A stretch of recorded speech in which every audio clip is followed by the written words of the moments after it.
Olá, ouvintes e leitores, sejam bem-vindos à nossa leitura bíblica comentada. Eu sou o Thiago André Monteiro, vulgo Tan, e estou aqui com o Thiago Moreira e com a Carol Simão, e hoje a gente vai falar sobre comida. Talvez não uma semana muito boa para o Thiago, mas capítulo 11 de Levítico. Bom dia, tudo bem? Oi pessoal, tudo bem? Aqui é a Carol Simão e enquanto a gente fala de comida, eu estou amamentando. Bom dia pessoal, tudo bem? Só colocando em contexto aqui, não é uma semana boa pra mim não porque eu não gosto de comer, pelo contrário, gosto mais do que deveria, mas porque tinha uma semana difícil aqui de virose em casa, então tudo tá me enjoando um pouco ainda, né, quando eu como, mas pela ironia divina aqui, nós chegamos em Levítico 11, vamos falar bastante sobre o que pode e o que não pode comer, né? Isso aí. É isso. Bom, o capítulo é meio longo, mas a gente não encontrou de verdade um ponto de parada interessante, então a gente vai seguir num bloco único sem problema algum. Óbvio que a gente vai ter aquelas vírgulas sonoras e tal para dar uma respirada ao longo da conversa, mas a leitura vai ser feita numa tacada só, e enquanto a Carol amamenta e o Thiago passa mal aí do lado, eu vou fazer a leitura. Eu queria aproveitar para agradecer à editora Mundo Cristão por emprestar a NVT pra gente. E também a Maria Lídia por emprestar a trilha sonora. Vocês têm acesso ao álbum dela lá no Spotify. A gente já falou isso em alguns programas há bastante tempo. Mas se vocês têm interesse em ouvir a trilha sonora sem a gente falando em cima, né? Procurem lá por Inspiração em 3 Tons que vocês vão gostar. E como vocês estão ouvindo isso de mim mesmo, é porque ninguém mandou áudio mais de créditos do programa, então mandem aí pra gente, tá? A gente gosta muito de colocar a voz de vocês ouvintes no programa. Você pode fazer isso pelo Telegram, você pode fazer isso pelo Instagram, você pode fazer isso pelo Discord. Aliás, galera que tá na plateia do Discord ouvindo a gente aí ao vivo, sejam muito bem-vindos, fiquem à vontade para comentar por texto aí, qualquer coisinha que for interessante a gente traz para dentro do episódio. E para quem não está no Discord ainda e quiser vir com a gente, é de graça, é só acessar bit.ly/leitura coletiva.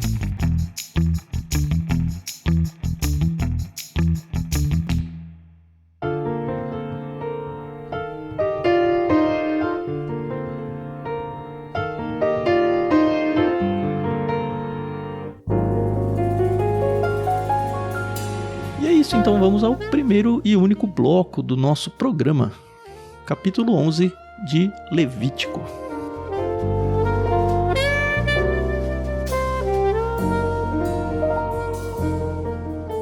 O Senhor disse a Moisés e a Arão: deem as seguintes instruções ao povo de Israel. De todos os animais que vivem em terra, estes são os que vocês poderão consumir como alimento. Qualquer animal que tenha os cascos divididos em 2 partes e que rumine. Mas se o animal não apresentar essas 2 características, não pode ser consumido. O camelo rumina, mas não tem os cascos divididos, de modo que é impuro para vocês. O coelho silvestre rumina, mas não tem cascos divididos, por isso é impuro. A lebre rumina, mas não tem cascos divididos, de modo que é impura. O porco, embora tenha os cascos divididos, não rumina, e portanto também é impuro. Não comerão a carne desses animais, nem tocarão em seu cadáver, são cerimonialmente impuros para vocês. De todos os animais que vivem nas águas, estes são os que vocês poderão consumir como alimento. Qualquer animal aquático que tenha barbatanas e escamas, seja de água salgada ou de rios. Contudo, jamais comerão animais de mar ou de rio que não tenham barbatanas e escamas. São detestáveis para vocês. Isso se aplica tanto às criaturas pequenas que vivem em águas rasas, como a todas as criaturas que vivem em águas profundas. Serão sempre detestáveis para vocês. Não comerão a carne delas, nem tocarão em seu cadáver. Qualquer animal aquático que não tem barbatanas e escamas é detestável para vocês. Estes são os animais voadores que vocês considerarão detestáveis e não comerão: o abutre folveiro, o abutre barbudo, o abutre fusco, o milhafre e todas as espécies de falcão, todas as espécies de corvos, a coruja de chifres, a coruja do campo, a gaivota, todas as espécies de gaviões, o mocho galego, o cormorão, o corujão, a coruja das torres, a coruja do deserto, o abutre do Egito, a cegonha, todas as espécies de garças, a polpa e o morcego. Não comerão insetos alados que rastejam pelo chão, pois são detestáveis para vocês. Contudo, poderão comer insetos alados que andam pelo chão e têm pernas articuladas para saltar.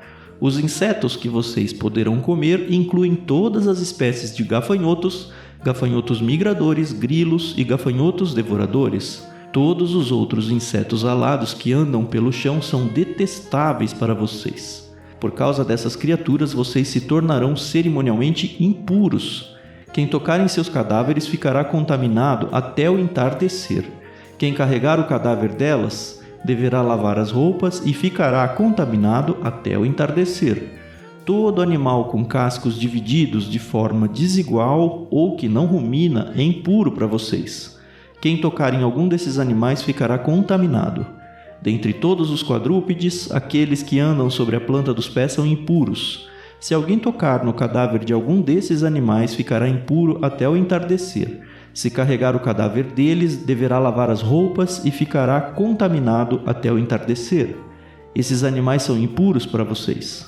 Dos animais pequenos que rastejam pelo chão, estes são impuros para vocês. A doninha, o rato, todas as espécies de lagartos grandes, a lagartixa, o lagarto pintado, o lagarto comum, o lagarto da areia e o camaleão. Todos esses animais pequenos são impuros para vocês. Se alguém tocar no cadáver de um deles, ficará contaminado até o entardecer. Se um deles morrer e cair sobre algo, tornará impuro esse objeto, seja de madeira, tecido, couro ou pano de saco. Qualquer que seja seu uso, deverá ser colocado de molho em água e ficará impuro até o entardecer. Depois disso, estará cerimonialmente puro e poderá ser usado novamente. Se um desses animais cair numa vasilha de barro, tudo que estiver dentro da vasilha ficará contaminado e a vasilha deverá ser despedaçada. Se a água dessa vasilha cair sobre algum alimento, ele ficará contaminado.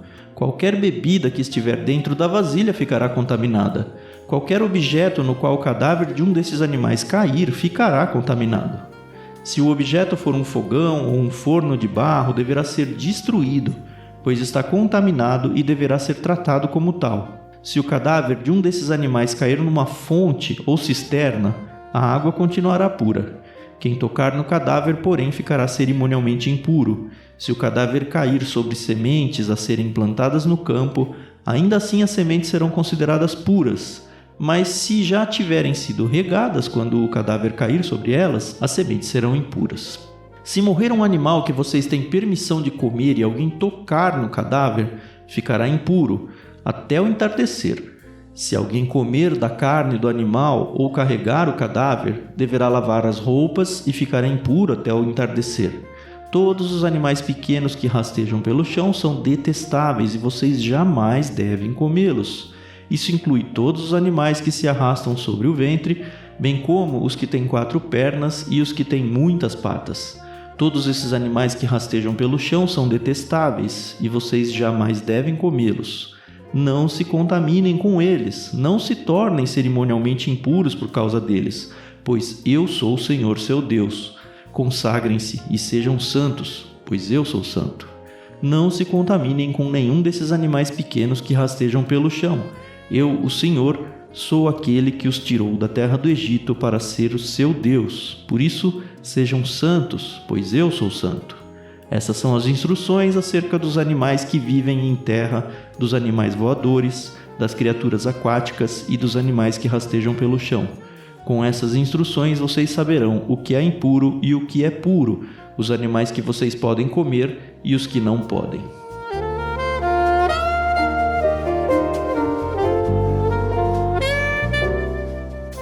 Eu não sei se é por causa do horário que a gente tá gravando, eu acabei de tomar um belo café da manhã com o meu cafezinho, mas, gente, a gente fica empachada lendo isso. Você não ficou com vontade de comer um gafanhotinho? Nossa, aquele grilinho no mel, né? Não. Cara, eu fiquei assustado, né? Assim, não pode comer nada. Muita coisa Não, que eu que como isso? tá errada. Não tá, mas muita coisa que eu como tá errada. Ou, assim, a gente sabe que não tá, vai falar sobre isso, né? Ao mesmo tempo, eu fico pensando que se seguíssemos como sociedade tudo isso até hoje, não teríamos Covid, por exemplo. Não é? Não começou? A menos que eu tenha perdido alguma notícia aí, não começou lá no morcego, não sei aonde? Pois é. Uma teoria, né? Eu não sei. É. Eu ouvi essa daí. Mas, Ai, ai. ok, talvez não a Covid, mas algumas doenças aí da humanidade Sim, seriam sim. preservadas. Mas também vamos falar sobre exatamente. essa questão de ser ou não motivado pela questão de saúde. Tá bom. Vamos conversar sobre isso. Deixa eu confidenciar algo antes de começarmos aqui a discussão do capítulo. Quando o Tan falou assim, a gente vai gravar Levítico, essa sessão que a gente vai entrar hoje era a sessão que eu mais temia. E começou só hoje, né? Isso, né? Do capítulo 11 ao 15, é a terceira sessão do livro, né? Nós tivemos a primeira aí que falou dos tipos de oferta, foco tá nas ofertas. A segunda, onde o foco tá no sacerdócio, né? De 8 a 10, o que o sacerdote devia ou não fazer e até o que aconteceu com os sacerdotes rebeldes. E agora, de 11 a 15, nós vamos entrar em uma sessão que vai falar sobre pureza e impureza. Mas fiquem aí, hein, ouvintes, não vão fugir. E começando pelos alimentos, né? Depois vão ter questões de doença de pele e outras questões aí sobre o que era considerado puro ou impuro, segundo a lei aí judaica aqui de Levítico, né? Sim. E eu pensei... Por que era a sessão que eu mais temia? Porque eu sempre li esses textos, mas nunca tinha estudado a fundo e sempre achei algo meio... Qual que é a explicação disso, né? Até arbitrário em certo sentido, né? Mas foi muito bom estudar sobre isso. Tá até pregando sobre isso já, não? Ainda não deu tempo. Então, foi muito legal estudar sobre isso, aprender várias coisas. Não quer dizer que a gente tem resposta pra tudo. Algumas coisas vão ser nem vamos ter. hipóteses.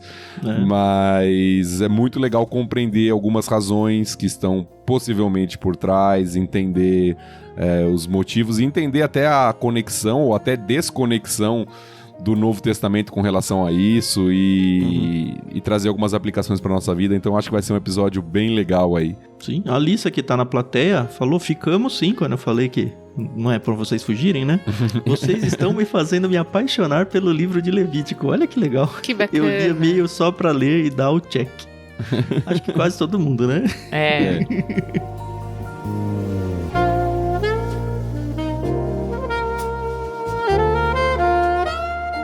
Mas eu comecei a dar uma fuçada em vários lugares aí pra tentar achar coisas a dizer, né?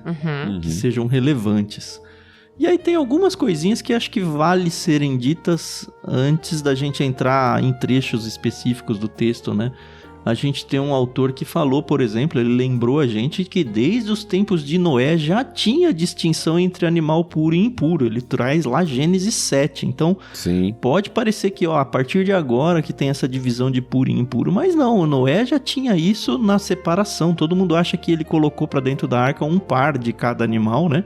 Mas não, ele colocou um par de animais impuros. Ele colocou 7 pares de animais puros, porque, enfim, eram puros para ofertar a Deus e tudo mais.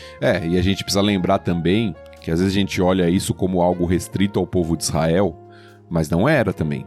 Essas leis, ou pelo menos concepções a respeito de diferenças entre animais, elas existiram no Oriente Antigo, e até hoje a gente encontra algumas coisas a respeito disso. A gente sabe, por exemplo, que é muito comum que na Índia a vaca é um animal sagrado. Sim. Então você tem uma diferenciação entre animais que podem ou não ser comidos, animais que são considerados sagrados, animais que são considerados impuros. Então até hoje isso é comum em algumas sociedades, né? Sim, e muda de cultura para cultura, né? Tem países que comer cachorro, por exemplo, carne de cachorro é normal. A gente não tem isso como padrão aqui. E a gente vai ver que pro israelita era impuro, não podia, né? Então. O cachorro.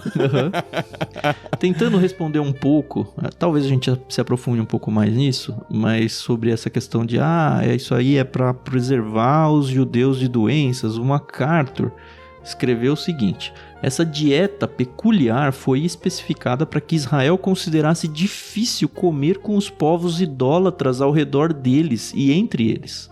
As leis dietéticas serviam de barreira contra a socialização complacente com povos idólatras. Elas traziam benefícios dietéticos e higiênicos, mas isso era algo secundário em relação aos propósitos divinos de obediência e separação. E eu falo isso pra vocês porque eu sempre lia isso pensando, olha como Deus cuidava deles na saúde sem que eles tivessem a informação médica que a gente tem hoje em dia de que isso faz bem ou isso faz mal. E é muito mais ligado, aparentemente, à questão de socialização com povos idólatras que comiam esses tipos de alimentos e eles, sendo proibidos, não poderiam socializar com eles. Gostei de ouvir isso, viu? Lendo alguns autores, nas primeiras leituras eu até grifei aqui algo, marquei, que no primeiro momento até me desanimou. Mas depois eu continuei estudando e me animou de volta. Um dos autores fala assim: houve uma grande variedade de hipóteses sobre o motivo, né, de comer ou não comer determinado animal, mas até agora não surgiu nenhum consenso. Aí você fala, tem que falar isso aí essa semana, né? Aí eu até grifei aqui, né? Mas basicamente, pelo que eu estudei, tem 4 tipos diferentes de explicação.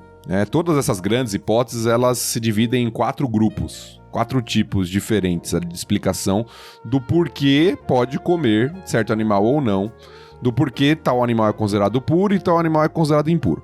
Te convenceu ou não? Bom, vamos ouvir. Vamos ouvir as 4 e eu vou te falar que... E eu acho que até tem um misto de algumas coisas aqui, tá? Uhum. Entre as 4 que eu vou citar, mas eu vou chegar àquela que eu achei mais coerente, tá? 4 tipos. A primeira é que elas são simplesmente arbitrárias. Ou seja, a lógica é conhecida só pra Deus e, na verdade, isso é um teste de obediência. Uhum. Que poderia ser também, né? Deus fala, você pode comer, não pode comer, e você tem que seguir isso. Tem várias coisas na Bíblia que é assim e é isso. Deus estabeleceu, né? Por que, por exemplo, não comer da árvore do conhecimento do bem e do mal? Parece algo que Deus colocou ali como um teste. Uhum. E é isso. O homem não obedeceu aquilo que Deus tinha colocado. Sim, e às vezes não é nem só teste, às vezes é só coisa tipo... por que tem vasos de honra e vasos de desonra? Uhum. Quando o homem questiona Deus, Deus fala, o barro é meu, eu faço o que eu quero. Exato, tá dentro da soberania divina. Sim. Isso. É uma possibilidade, eu não acho a melhor, mas alguns levam para essa questão. Uhum. Segunda, a explicação que o Tan trouxe do MacArthur aqui. A explicação cultual. Legal. Ou seja, animais impuros são aqueles usados na adoração pagã, ou que estão associados com divindades pagãs. Uhum. Então esse é o segundo grupo, que liga a questão da idolatria e que liga a questão da distinção de Israel dos outros povos. Uhum. O que, se nós notarmos em Levítico, de fato é um argumento forte, porque tem sempre essa questão da separação do povo santo. Separar entre o que é santo e o que é profano, entre o que é puro e o que é impuro. Então a ideia de um povo separado dos outros povos, que foi tirado de uma outra nação do Egito, é uma imagem forte realmente em Levítico, e eu acho que isso faz sentido, tá? Como eu disse, acho que tem um misto de algumas coisas, mas eu acho que isso faz sentido. Até pela conclusão do capítulo, né? Sede santos porque eu sou santos, vocês são diferentes e tudo mais. Exatamente, o próprio capítulo corroboraria essa ideia. Combina, né? Sim. A terceira interpretação, o Tan já citou também, é a interpretação higiênica. Ou seja, os animais eles são considerados impuros porque eles transmitem doenças ou fazem algum tipo de mal para o homem. Se nós olharmos alguns animais, de fato, a gente pode chegar a essa conclusão. Outros, talvez a gente falaria assim, não parece ser o caso. Então pode ter esse motivo junto, no sentido de Deus estar preservando o seu povo através da higiene, eu acho que pode estar envolvido em algum aspecto dentro da sabedoria divina. Não sei se é o motivo principal, como o MacArthur também mencionou, mas pode ter envolvido algo do tipo. Até porque, um parênteses nisso daí, alguns animais que a gente hoje olha com, esse aqui é normal de comer, vou usar, sei lá, o porco, mas poderia ser qualquer outro aqui, ou quase qualquer outro.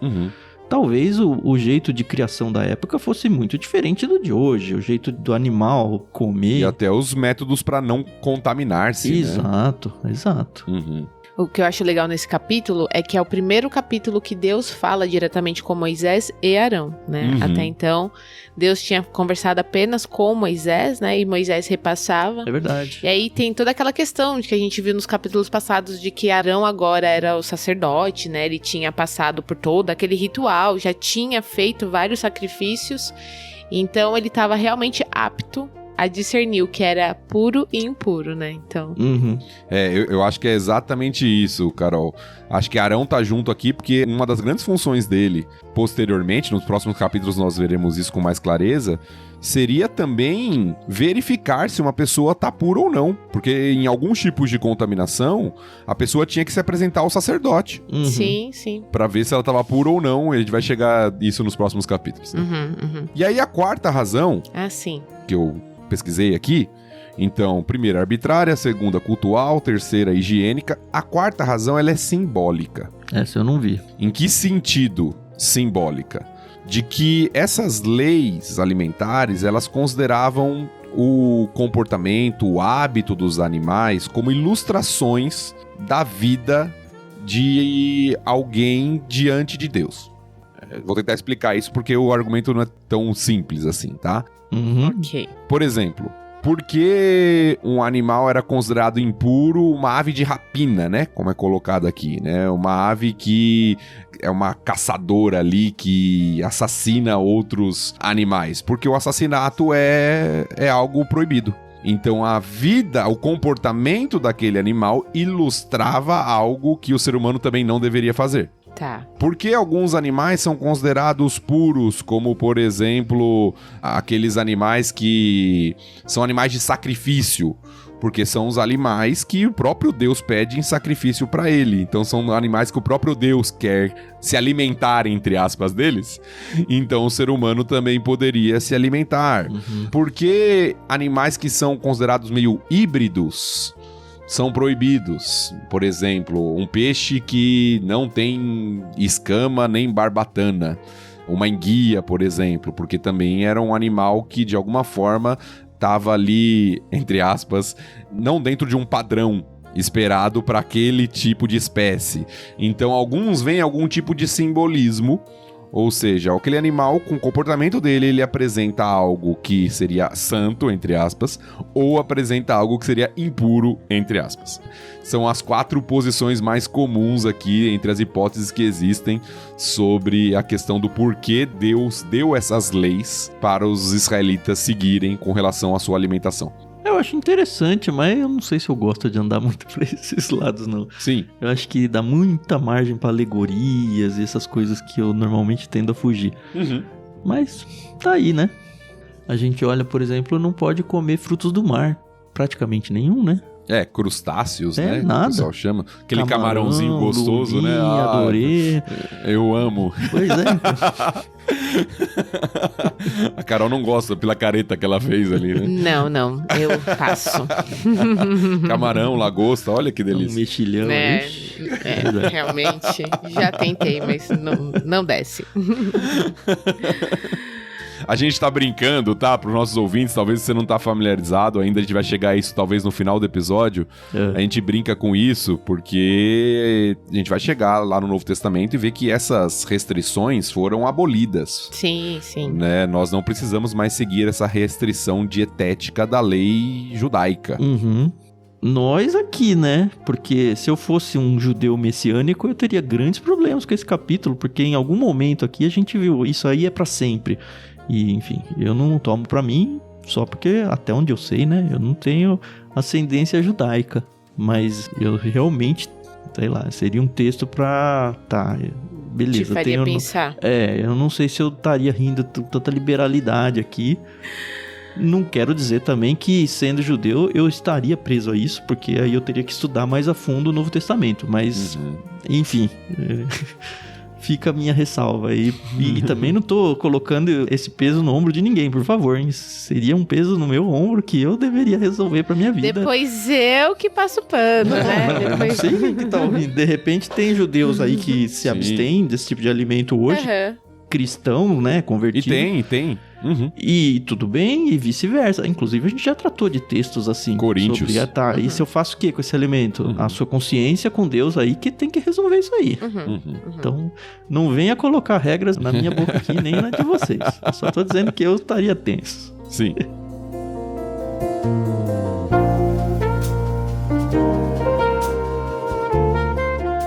Eu acho que a gente tem que, por mais que o texto esteja muito claro, talvez alguém tenha ouvido a leitura aí e não percebeu isso, então vale pelo menos mencionar.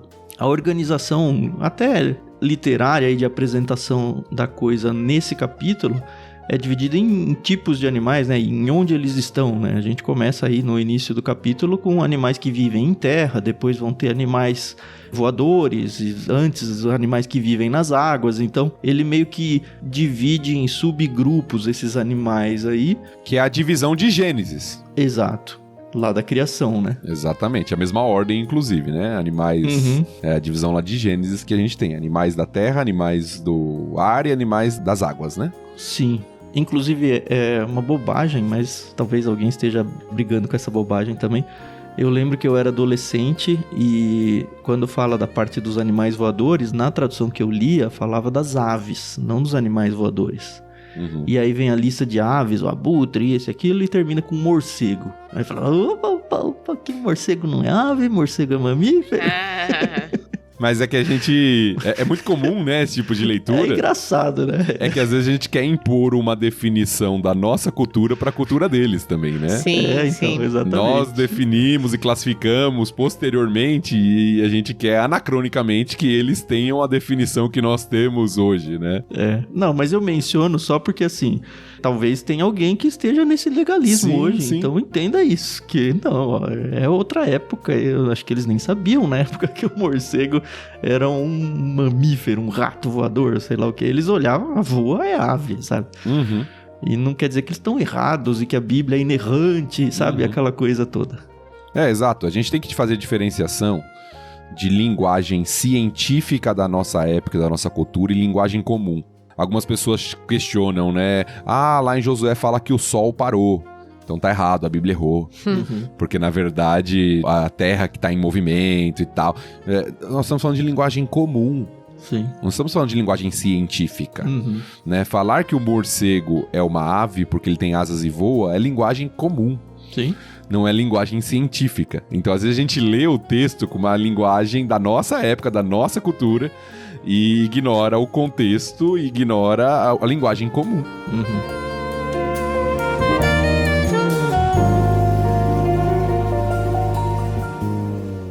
Talvez corroborando um pouco do que você falou de animais meio mistos aí, essa questão de, é casco dividido, é casco não dividido, romino, não romino. Parece um negócio tão, cara, que tão específico, sabe? Mas talvez encaixe nisso que você falou de, não, são animais que estão aí no meio do caminho entre ser um e ser o outro, né? Então... Por isso que eu disse que eu, lendo, tive a sensação de que parece um misto de algumas coisas, né? Parece que algumas coisas têm a ver realmente com distanciamento de outras culturas e principalmente idolatria ao redor de Israel. Parece que tem uma preocupação de fato higiênica da parte de Deus com o seu povo, né? Na preservação de um povo que vai ficar 40 anos no deserto e precisa de leis que vão impedir a contaminação e proliferação de doenças no meio do povo. Parece haver um elemento simbólico de que, de alguma forma, ali o animal retrata algo da santidade ou da não santidade esperada do próprio ser humano, o comportamento do animal, animais mais selvagens, animais, algo do tipo. E, de alguma forma, também, algumas coisas a gente vai olhar e falar assim, isso aqui eu não entendo, parece ser arbitrário. Então, eu acho que as 4 posições, e por isso que elas existem, na verdade, porque parece que e talvez seja um misto de todas elas mesmo. Sim. E Deus não explica em lugar nenhum, né? Aliás, vale mencionar que esse texto ele é praticamente idêntico lá em Deuteronômio 14. Sim. O próprio Moisés escrevendo de novo, né? Deuteronômio, né? O Tanque fez seminário também. O nome Deuteronômio, a gente não vai falar de Deuteronômio hoje, né? Mas seria literalmente segunda lei.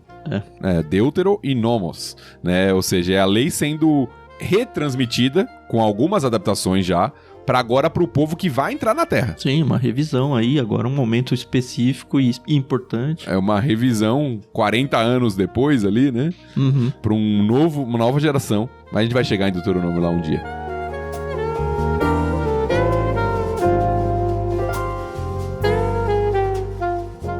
É interessante a gente mencionar também que não é só a questão de comer a carne desses animais, mas vai aparecer várias vezes a partir da metade pra frente do capítulo, nem sei quantas vezes, a questão de, não é só comer, é não tocar no seu cadáver. Vocês se tornam impuros também. Exato.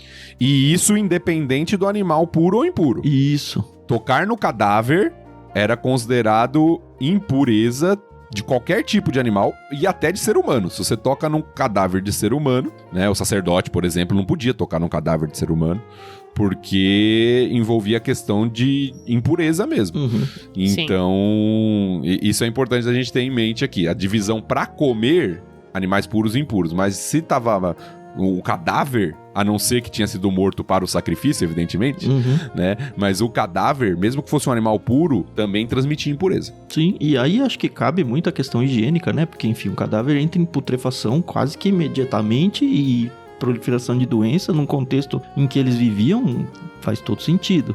Sim. E é muito interessante ver a forma com que o povo foi orientado através dessas leis para se limpar dessa impureza. Você tem aí a questão de você olhar, tocou numa roupa, você consegue lavar. Tocou num negócio de madeira, você consegue lavar. Tocou num negócio de barro, talvez só lavar, a impureza vai ficar impregnada ali. E se ela está impregnada, você precisa inutilizar aquele objeto. É interessante ver que às vezes não são objetos pequenos. Tem um lugar que fala de um forno. Você fala, caramba, entrou um rato, morreu aqui no meu forno, eu tenho que quebrar o meu forno, que era um forno de barro, né? Tem que quebrar. Você vê esse cuidado de Deus com as pessoas. E essa ideia da lavagem para tentar você matar essa impureza, você tem aquele período para esperar que aquela coisa seja considerada descontaminada. Sim, que era o entardecer. E é interessante ver que é até o entardecer. Por que entardecer? Por causa da contagem de tempo dos judeus, né? Os judeus, a virada de dia é quando anoitece. O sol se põe, começa um novo dia. Então é meio que trazendo para os nossos dias, só amanhã. E isso é interessante que o Tan mencionou, porque eu tava ouvindo um pregador, né? O Mauro Meister, Sim. Bem conhecido. Ele tem uma série de Levítico também. Eu tava ouvindo um pouquinho desse capítulo, né? Da abordagem dele, do texto. E ele falou de um achado arqueológico em Israel que localizaram possivelmente a casa do sumo sacerdote. De algum sumo sacerdote, né? É de algum sumo sacerdote. Alguns até sugerem que é Caifás, né? Por que chegaram a essa conclusão? Primeiro, porque era uma casa grande, uma casa de alguém que tinha recurso, que era o caso dos sumos sacerdotes, né? Alguém de influência e posses. Mas também pelos utensílios da casa. E aí os utensílios da casa, copos e pratos, eles não eram o que era o mais comum em encontrar em outras casas, que às vezes era de barro ou de algo do tipo, mas eles eram de metal. E aí a hipótese é porque você não precisava quebrar, era só a lavagem que resolvia o problema. Então, a preservação da pureza do sumo sacerdote, até os utensílios que ele usava na casa dele eram utensílios que facilitavam a questão da purificação, caso houvesse isso. Interessante. Interessante mesmo.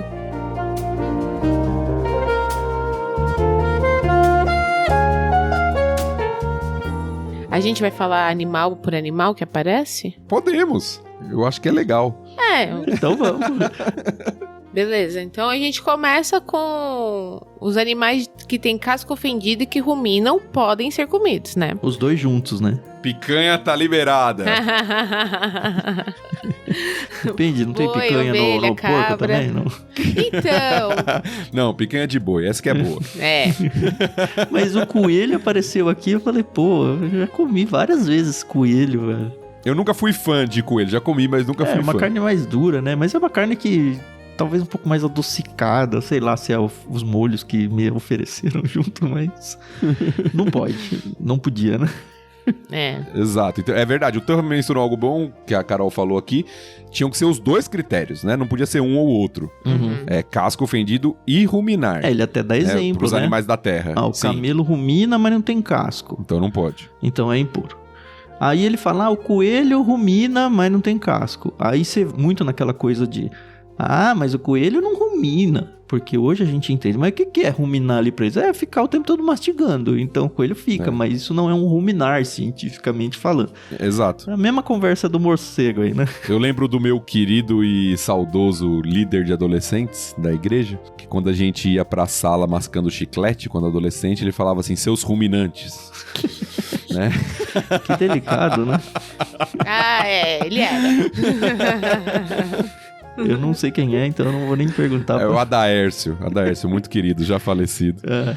Muito querido. A esposa dele, inclusive, é ouvinte, a dona Legal. Zenaide. Então fica de homenagem aí. Um abração Um pra momento ela. gostoso da vida dele. E aí a gente tem o porco também, né? Que ele tem o casco fendido, mas não rumina. E eu achei interessante que algumas pessoas dizem que ele também era utilizado em rituais, né? Pagãos. E aí essa é mais uma das razões pela qual não podia ser consumido, né? Sua carne. Uhum. É, bem colocado pela Carol, também li algo do tipo, de que até em questões fúnebres, né, foram encontrados porcos em sepulturas de seres humanos, então nesses rituais de povos ali ao redor de Israel, né, pode ter sido um motivo mesmo. Uhum. Mas era comum a gente ver Jesus, por exemplo, expulsando espíritos e jogando uma manada de porcos. Quer dizer que porcos eram criados e acho que só para consumo, né? Ou para oferta de outros deuses, eu sei lá.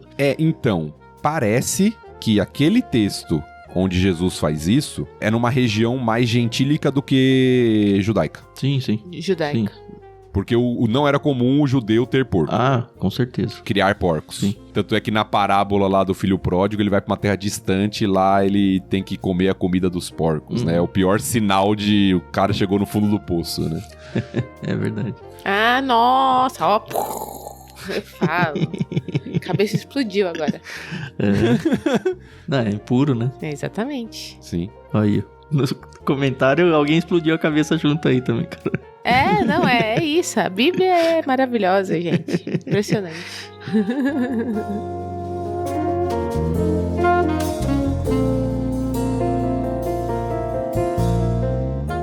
Aí a gente vai depois pros animais aquáticos, né? Que aí só Isso. pode o que tem barbatana e escama. Então, Os dois juntos de novo. isso, salmão, truta pode, então rodízio japonês está liberado.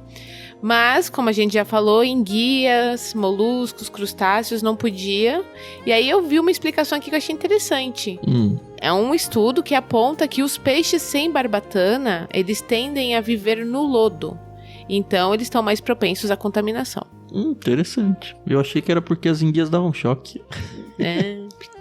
Também, na interpretação simbólica desse texto, eles colocam qualquer animal que se rasteja, lembrando da serpente em Gênesis 3. Aham. Também, né? Que parece uma cobra, ou que rasteja pela terra, ou algo do tipo. A enguia, né, seria parecido nesse sentido. Mas eu também li o que a Carol falou sobre a questão de que peixes sem barbatana e sem escama são mais Suscetíveis, né? suscetíveis à contaminação, mais Contaminação. sujos, né? Tem gente que diz que camarão é a barata do mar, né? Ah, eu tenho certeza disso. E eu concordo. Eu nunca comi a barata da terra, né?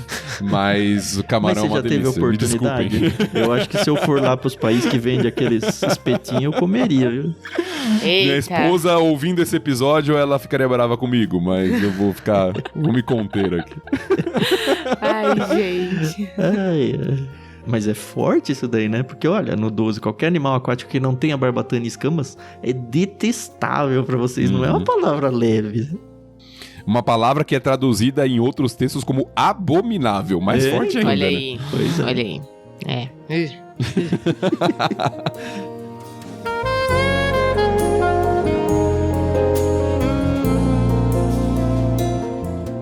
Próximo aí a gente vai para as aves, né? Aí tem essa lista gigantesca aí, né? Tem o morcego que pode causar essa estranheza e tal.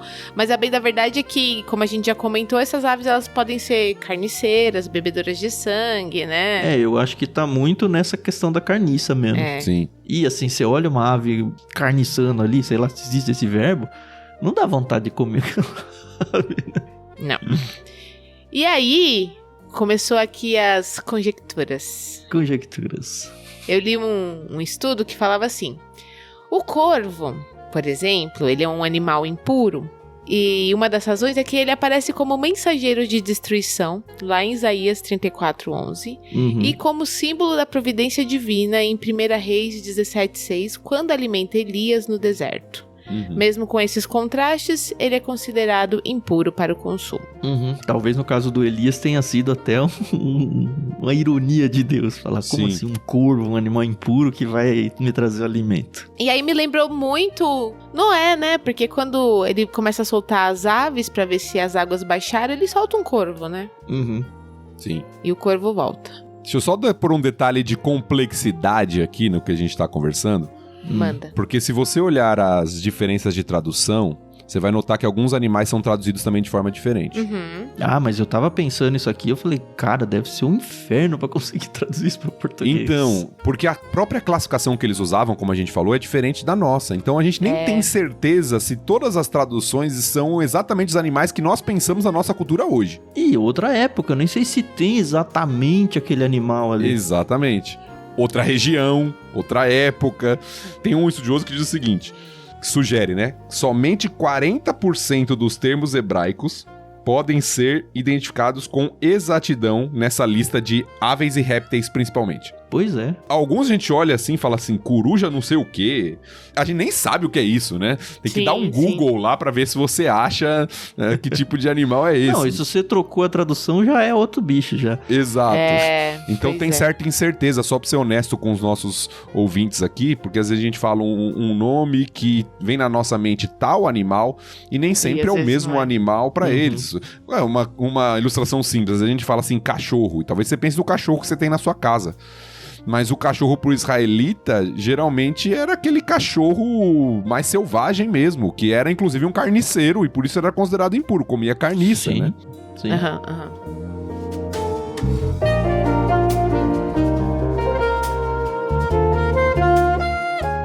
Aí a gente vai pra mim, a pior lista. Que é a dos insetos e dos répteis. Insetos! Eu gostava tanto de uma música infantil, não sei se a Carol usa aí, tem bastante criança em casa, né? A gente usava com as crianças quando eram pequenas aqui em casa, acho que é do Palavra Cantada, a música que fala dos insetos. Ah, eu sei cantar agora, né? Há insetos por todos os lados. Não lembro agora. De todas as... É uma música que fala sobre os insetos, né? A gente se divertia aqui em casa com essa música com as crianças. Depois você procura aí. Tá. Acho que você não vai gostar, né? Então, eu tenho um pouco de problema com insetos e répteis. Minha esposa também. Não curto muito, não. E aí, tipo, quando vocês estavam falando aí de barata, já me veio aquela dos Estados Unidos, que ela é bem gordona. Né? Mas, ó, vou fazer um exercício com você aqui, Carol. Eu sei que tem toda essa sua ojeriza por insetos e é super normal, mas supõe que você tem, tá bom? Tem que escolher um deles pra ser comestível. Você não ia escolher o gafanhoto? Tá. Eu recebi uma mensagem no ponto aqui, que é minha esposa. Certo. Falando que é Bita e os animais, não é palavra cantada. Muito bem. Bita e os animais. Mundo Bita. Mundo Bita, tá bom. Ficou crédito correto aí, né? Isso aí. Olha, quando eu era adolescente, eu assisti um filme que eu não vou lembrar, era com... Também não lembro os atores, mas era esses filmes que passavam na sessão da tarde, de uns gordinhos que iam pra um acampamento pra emagrecer. E aí, durante a estadia deles lá, eles passavam fome, e aí eles achavam um ratinho e comiam, entendeu? A partir deste momento, e não que antes disso pra mim tava ok, mas a partir deste momento em que eu vi um rato sendo comido por um ser humano, às 3 da tarde de uma quinta-feira, eu falei, ok, não. Tem aquele filme do Sylvester Stallone, é o... Ai, caramba. Rambo? O Demolidor, não, o Demolidor. Que nem é o Demolidor da Marvel, tá? Não tem nada a ver. Eu sei, aquele do capacete. Que aí ele vai pra um submundo lá e aí estão fazendo uns hambúrguer. Ele, finalmente vou comer um hambúrguer e tal. Aí ele come e ele fala, do que é essa carne aí? De rato. Como assim de rato? Você tá vendo alguma vaca aqui? Nos esgotos? Né? Aí ele só fala, não, gente. Tá bom, e come. Eu tenho muitos problemas com isso, mas tá bom, vamos lá. E eu não sou uma pessoa fresca pra comer, mas é que tem limites, né? Tudo tem limites. Aqui a lei coloca limites pra gente, né? Exatamente, também.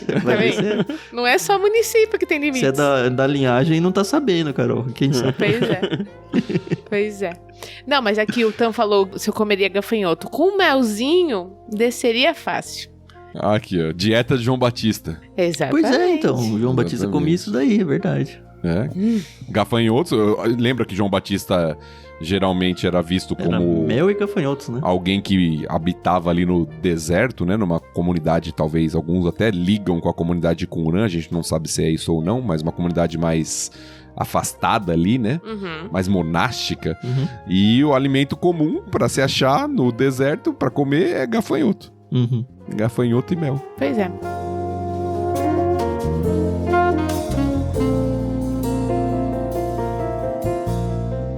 E aí, como já dito anteriormente, esses animais eles eram tão complicados, né, tão complexos, que até se eles morressem, por exemplo, num forno, tinha que quebrar o forno.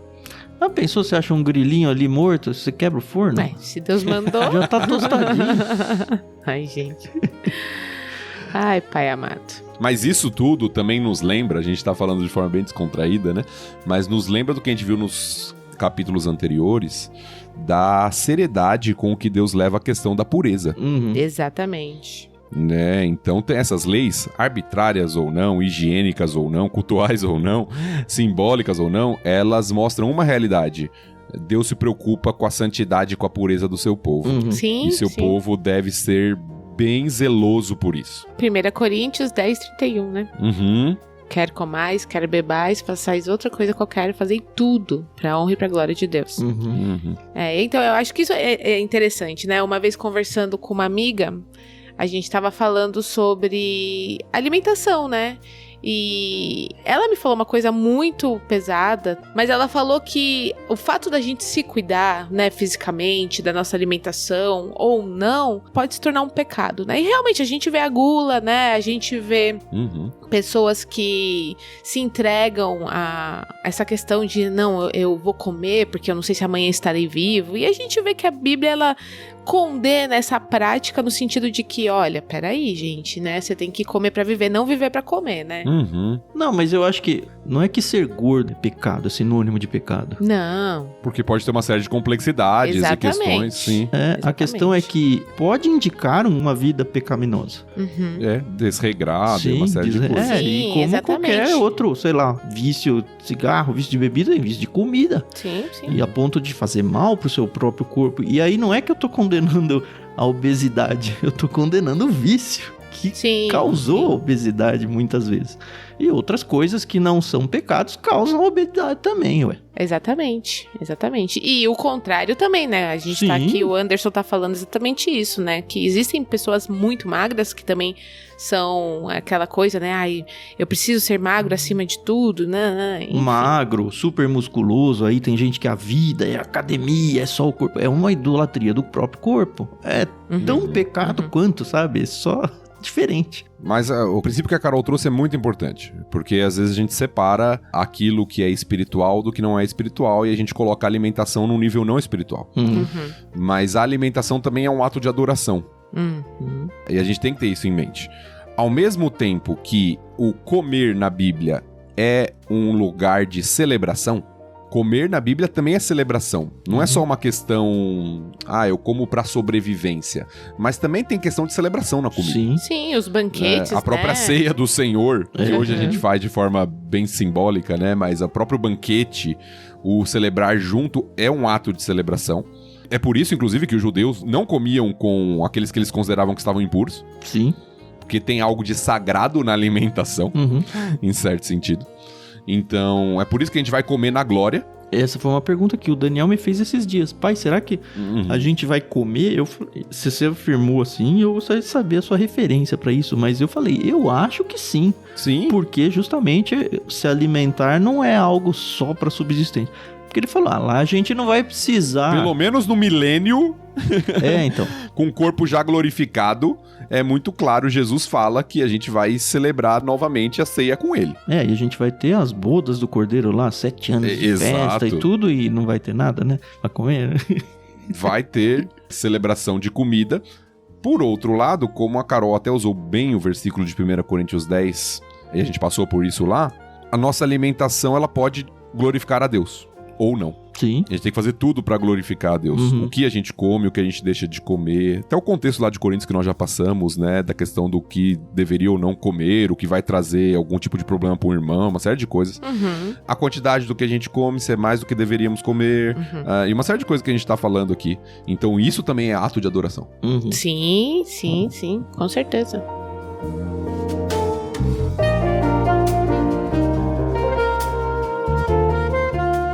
Nessa lista que a gente falou, tal coisa dá pra você lavar e beleza, fica impuro aí um tempo e depois você pode usar de novo.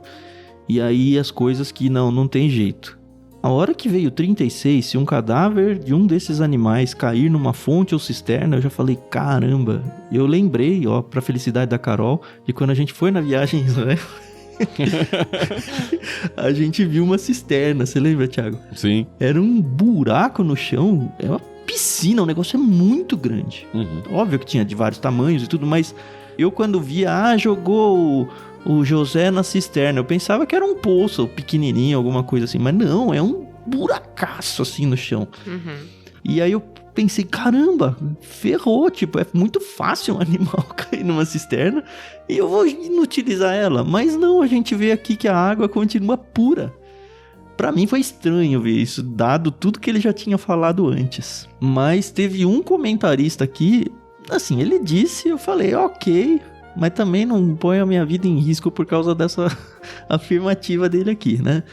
Mas ele diz aqui, o movimento e a quantidade de água determinavam a probabilidade de efetiva contaminação. A água também era escassa e seria uma ameaça ao suprimento se toda a água tocada por essas carcaças proibidas fossem vedadas para o consumo. Era exatamente isso que eu ia falar.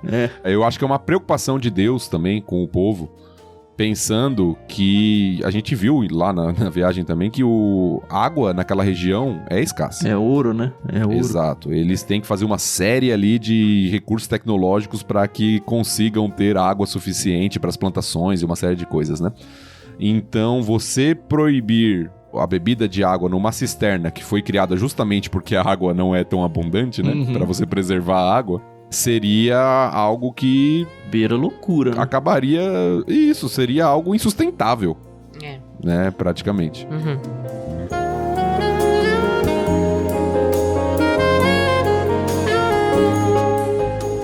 Aí tem a parte das sementes, que é muito legal, né? Faz muito sentido, né? Se a semente já foi irrigada, ou seja, ela já tá meio que brotando ali, e ela se contaminou, tá contaminada, descarta. Mas se ela ainda tá seca, ela ainda não brotou, então ela meio que tá protegida ali e não tem problema. Vida que segue. E a gente vê os detalhes, né? Como Deus é um Deus de detalhes, né? Então, eu tô com uma bebê pequena em casa, né? Então, a Alice, ela tá com um duto lacrimal entupido. E eu tenho que fazer uma massagenzinha, assim, isso é normal. Soltar, né? É, normal. E aí, fazendo massagem, a gente começa... Eu percebi que ela tem 2 bolinhas no nariz. Isso é uma coisa dela, não é um problema. Mas eu fiquei pensando, nossa, quando ela nasceu, ou quando ela já... Antes disso, né, sendo gerada no meu ventre, Deus já falou, olha, ela vai ser assim, assim, assim, tal. Vai ter cada 2 bolinhas, né? aqui. E como é detalhe por detalhe que a gente nunca imaginou, né? Nunca passou por isso. E, então, eu acho isso muito legal. Eu gosto de ser uma pessoa que pensa nos detalhes. E eu acho que isso é coisa de pessoas observadoras. Então, às vezes a gente tá na igreja e chega uma pessoa e a gente vê que aquela pessoa tá ali tímida. Vamos ali dar um abraço, um oi, né? Pelo menos. Ou aquela pessoa, aquela senhora tá de pé, pega ali uma cadeira, tal. E eu sempre gosto de falar pros meninos, vai, faz isso, faz aquilo outro. E aí tá treinando eles, né? Também. E aí a minha cunhada uma vez falou assim, nossa, você não quer as glórias pra você. Falei, não, eu só quero realmente ajudar. que as pessoas... Exato. Longe de mim, obrigada, Carol, não, pelo amor de Deus. Mas é isso, eu acho que é tão bonito quando a gente percebe os detalhes.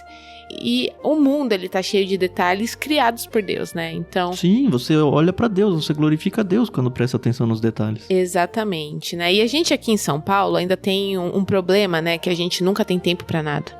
E a gente tá sempre atrasado, sempre atarefado, sempre estressado. Mas, sabe, aquilo, respira fundo. olha, beleza, você acordou, você tá respirando. E olha pro céu. Seu canal lacrimal funciona. Não precisa de uma massagem. Não, uma massagem. Sim. Exatamente. A gente só dá valor pro nariz quando ele tá entupido. São os detalhes que fazem a diferença. Eu conhecia essa com rins. Ah, boa, né, Tam? Mas foi uma das grandes lições que eu tive quando eu estudei na faculdade, né? Antes de ir pra área de teologia. Eu fiz farmácia, né? Quando eu estudei anatomia e fisiologia humana. De como Deus é atento aos detalhes e cada coisinha tem o seu papel ali, né? A sua função dentro do nosso organismo. Isso é muito belo de ver, né? Verdade. E assustador de quão minuciosa é a coisa, né? Sim.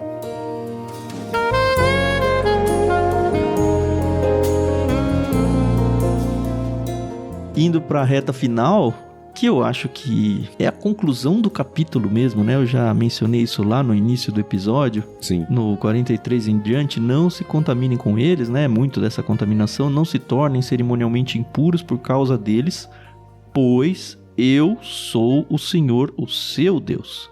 Consagrem-se e sejam santos, pois eu sou santo. E um pouquinho mais pra frente, assim, 2 versículos pra frente, 45... Eu, o Senhor, sou aquele que os tirou da terra do Egito, para ser o seu Deus. Por isso, sejam santos, pois eu sou o santo. Então ele está buscando, olha, tudo isso vai trazer purificação para vocês, eu não quero que vocês se tornem impuros. E vocês precisam dessa purificação porque eu sou puro. Vocês precisam dessa santidade porque eu sou santo. E eu sou o Deus de vocês. Então me imitem. Esse texto é um dos 2 textos mais famosos de Levítico, né? O outro a gente vai chegar ainda. Muito usado no Novo Testamento. Sim. Pedro vai citar, né, na sua carta. Sejam e outras santos vezes porque eu sou santo. Exatamente. É a razão para a santidade do povo de Deus, é o caráter de Deus. Então todas essas leis, elas têm como propósito mostrar que o povo de Deus deve estar cuidando da sua santidade, da sua pureza. Por quê? Porque o Deus que salvou, que resgatou, que separou eles, que chamou eles do Egito, é um Deus santo. Eu até grifei um comentarista aqui que eu achei muito bela a forma como ele expressou isso. Ele diz o seguinte: essas leis que talvez passem a forte impressão ao leitor moderno de serem esquisitas e pedantes, tinham uma importância muito diferente para o antigo Israel. Elas eram lembretes perpétuos da graça de Deus a Israel. Assim como as leis distinguiam animais puros de impuros, assim o povo era lembrado de que Deus havia distinguido os israelitas de todas as outras nações da terra para ser a sua propriedade exclusiva. Que lindo. Se a distinção entre puro e impuro era às vezes obscura para Israel, a razão para a eleição divina de Israel também o era. Ela se encontrava na vontade inescrutável de Deus e não no mérito nacional. Então eu achei muito legal a forma como o autor conclui aqui, né, comentando essa passagem, para mostrar que não eram apenas leis arbitrárias e sem razão, mas para mostrar a graça e a distinção do Deus de Israel e do povo de Israel por ser o povo de Deus. E para trazer aí o 1 Coríntios, que a Carol trouxe o 10:31, né, no 6:20, vocês foram comprados por alto preço, portanto glorifiquem a Deus com seu próprio corpo. Essa questão de que Deus é Deus e nós somos filhos dele, a gente tem que tomar ele como referência mesmo. Cara, é muito boa essa citação aí, Thiago, muito boa mesmo. Você lembra de quem que era? Gordon Wenham, série Comentário Exegético de Levítico, o livro que vocês me deram, excelente. Muito bom, muito bom. Olha aí, que bom. Tem usado muito, é muito bom. Né? Não, Levítico tá sendo... É muito legal isso, cara. O LBC, eu não sei o que fazem com vocês aí, ouvintes. Alguns a gente sabe porque contam pra gente, né? Mas o que ele tem feito por mim, assim, questão de leitor da Bíblia, é assustador, cara. E não é porque é o LBC, é só porque eu me sentei com 2 amigos que pensam parecido comigo, que levam a Deus tão sério quanto eu. Espero que levem, hein? Eu tô dando crédito. Opa. E a gente se dispôs a conversar sobre isso, mesmo passando em Levítico, sabe? Beleza. Que beleza que é a palavra de Deus, sabe? Sim, Que coisa maravilhosa. E quanta coisa pequenininha a gente pode, dentro dessa ilustração que a Carol trouxe, sabe? Quando a gente olha os detalhes das coisas, mesmo aquelas coisas que parecem meio feias a princípio pra gente, ou assustadoras, como um livro de Levítico, Números, ou tantos outros que vão vir pra frente ainda aí. Quanta joia a gente encontra nesse meio. E só para mencionar esse Sejam Santos porque eu sou santo, teve um outro autor que eu li aqui que diz que essa é a primeira vez que essa frase é mencionada nesse livro. Não sei se é verdade, mas vou acreditar nele aqui. Mas que ela vai ser mencionada cerca de 50 vezes ainda no livro ao longo dos capítulos que virão. Vou ficar de olho para ver se é verdade. E sabe o que eu li a respeito dessa frase? Que a gente deve encarar ela como um convite, não como um fardo. Então, achei isso bem bacana. Sim, como um privilégio.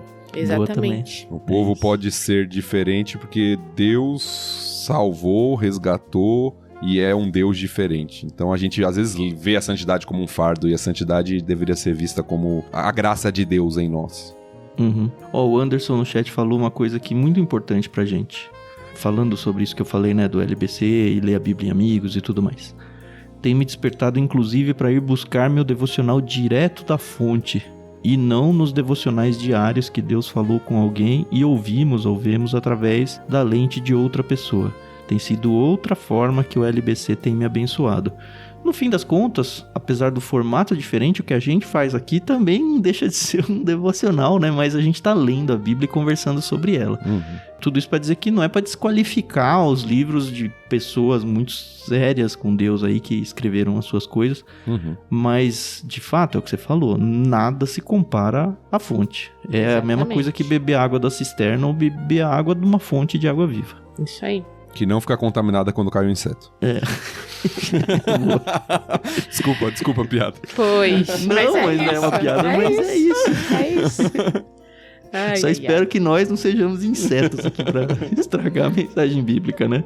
Ou se quando for, que pelo menos a água seja purificada a tempo antes de ser consumida.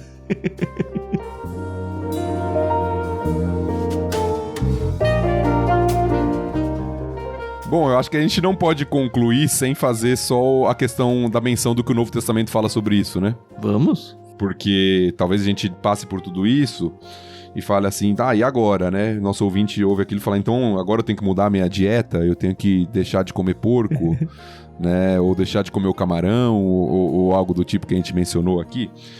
E quando a gente vai para o Novo Testamento, nós vemos que a observância dessa lei dietética judaica não é exigida dos gentios.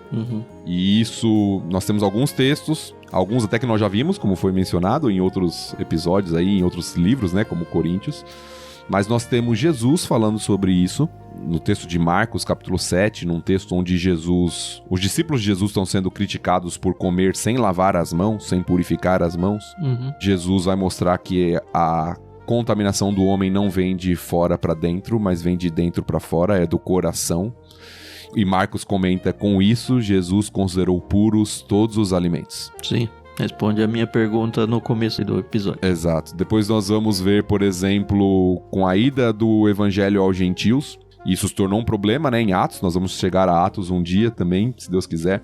Mas isso tornou um problema em Atos, né, porque tinham judaizantes, né, grupo de judeus que queriam impor as leis judaicas para os gentios, que incluía a circuncisão para os homens e a questão dos alimentos, né?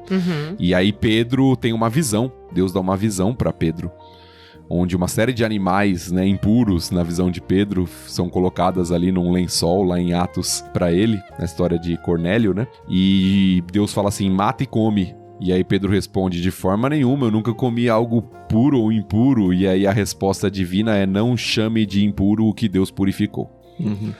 E é muito interessante ver isso, como a chegada do evangelho aos gentios não impõe as leis judaicas de alimentação ali, mostrando que aquilo não fazia parte essencial da vida, né, dos gentios, numa nova relação, num novo contexto, numa nova época, e que eles não estavam ali necessariamente obrigados de cumprir essas leis dietéticas, né? Ao mesmo tempo, nunca deixou de ser verdade ser de santos porque eu sou santo, nem no Novo Testamento. Sim. Como a gente falou, Pedro repete isso para os gentios, né? A carta de Pedro é aos gentios. E toda a Bíblia, né, vai mostrar a necessidade de santidade do povo, de uma santidade, na verdade, muito maior, porque não é só exterior. Sim, é um paralelo praticamente igual você ficar atrás do legalismo das ofertas, que a gente já passou tantas aí no início do livro de Levítico, com Deus falando, eu tô mais preocupado com a oferta do seu coração, não com a oferta em si. É a mesma coisa, que é a mesma coisa.